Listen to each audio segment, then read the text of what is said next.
Assalamualaikum teman-temanku sekalian, bertemu lagi dengan admin di dalam channel Kenyataan Hidup 22.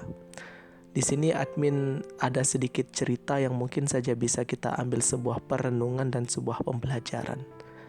Yang dimana di dalam buku yang admin baca, itu ada cerita tentang kisahnya Nabi Nuh yang bertemu dengan iblis.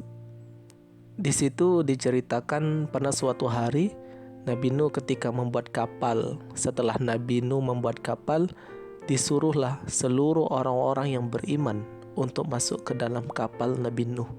Karena Allah Subhanahu wa Ta'ala ingin membanjiri dunia ini dengan banjir bah ya.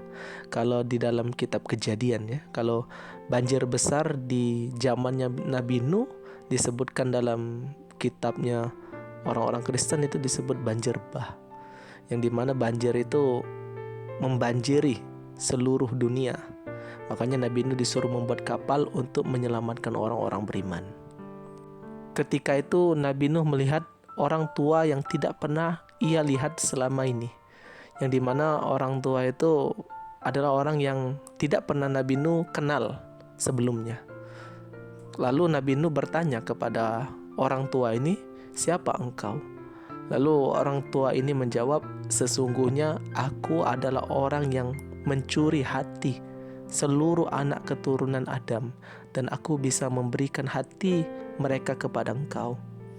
Lalu seketika Nabi Nuh menyadari bahwasannya itu adalah iblis.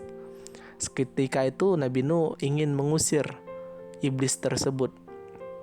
Lalu iblis berkata, "Sesungguhnya aku akan memberitahukan kepada engkau ya Nuh 5 hal yang akan aku sembunyikan 2 hal dan tidak akan pernah kuberitahu kepada anak cucu keturunan Adam, maka aku akan berikan 3 hal kepada engkau." Lalu turunlah firman Allah Subhanahu wa Ta'ala mengatakan kepada Nabi Nuh, "Katakan kepada iblis ya Nuh bahwasannya aku tidak memerlukan ketiga hal itu, maka sampaikan kepadaku 2 hal saja." Itu yang diajarkan oleh Allah kepada Nabi Nuh. Lalu Nabi Nuh menyampaikan apa yang Allah sampaikan kepada iblis. Lalu iblis berkata, "Sesungguhnya aku dikeluarkan dari surga yang awalnya seorang malaikat yang mulia di sisi Allah Subhanahu wa Ta'ala, diusir dari surga dan dijadikan makhluk yang hina disebabkan karena kedua hal. Yang pertama adalah keirian dan kedengkian yang ada di dalam hatiku kepada Adam. Maka jagalah dirimu dari yang namanya iri dan dengki di dalam hati." Iri dan dengki di dalam hati, yang dimana iblis merasa dirinya adalah yang terbaik daripada Adam, membuat dirinya dikutuk oleh Allah Subhanahu wa Ta'ala. Jadi bisa kita ambil kesimpulan dan sebuah pembelajaran teman-temanku sekalian, penyakit iri dengki ini akan merusak segalanya, yang dimana mungkin saja akan merusak nilai-nilai diri kita di hadapan Allah Subhanahu wa Ta'ala. Yang dimana rasa iri membuat kita merasa bahwasannya kita jauh lebih baik daripada orang lain, yang membuat kita secara tidak sadar mengikuti iblis.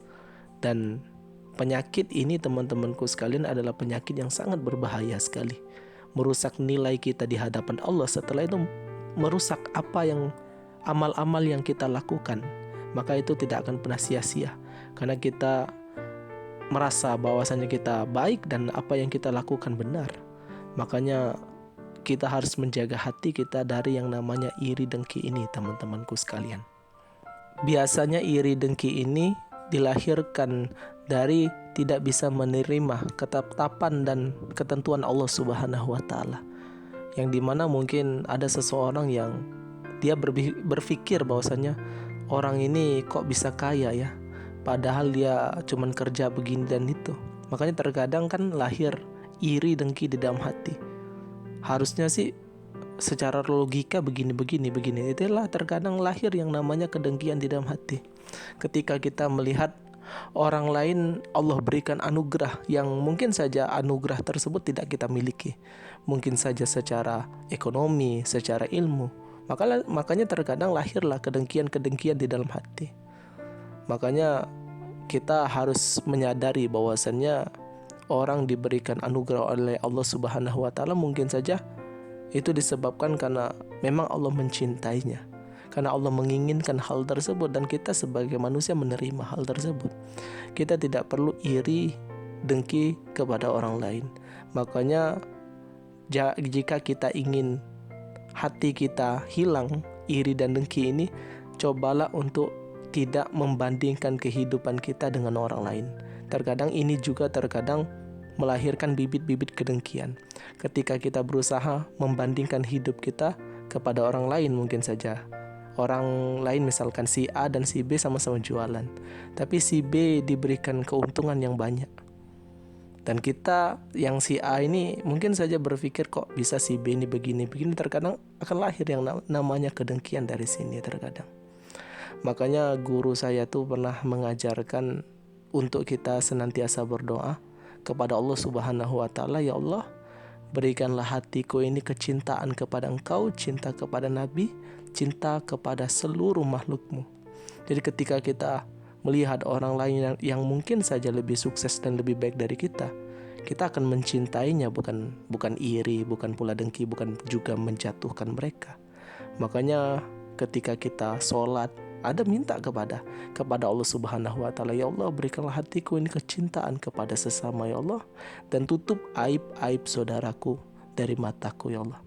Dan terkadang jika kita juga melihat kesalahan orang lain juga, teman-temanku sekalian, ini akan melahirkan juga merasa diri baik ketika kita melihat kesalahan orang lain. Dan bahkan diceritakan juga iblis itu memiliki 5 anak. Dan salah satu anak dari iblis tersebut menghiasi matanya anak keturunan Adam, sehingga matanya itu bisa melihat kesalahan orang lain.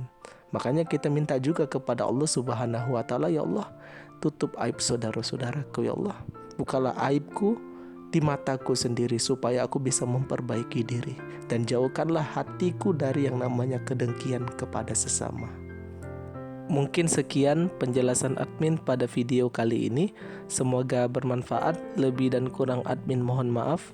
Kepoin terus channel admin karena masih banyak sekali seputar filsafat Islam, pemikiran Islam yang ingin admin bagikan untuk teman-temanku sekalian. Jadi jika teman-temanku tertarik untuk belajar filsafat Islam, bisa dikepoin channel admin karena sudah banyak sekali hal-hal yang sudah admin bahas di sini. Mulai dari dasarnya ya, akal manusia, jiwa manusia, hati manusia. Karena filsafat itu menurut admin membahas terkait tidak jauh dari hal-hal tersebut, dan banyak hal yang bisa kita pelajari teman-temanku sekalian. Dan jika teman-teman merasa video-video admin bermanfaat, bisa ditontonin terus, dan masih banyaklah hal yang ingin admin bagikan untuk teman-temanku sekalian. Saya admin undur diri. Wassalamualaikum warahmatullahi wabarakatuh.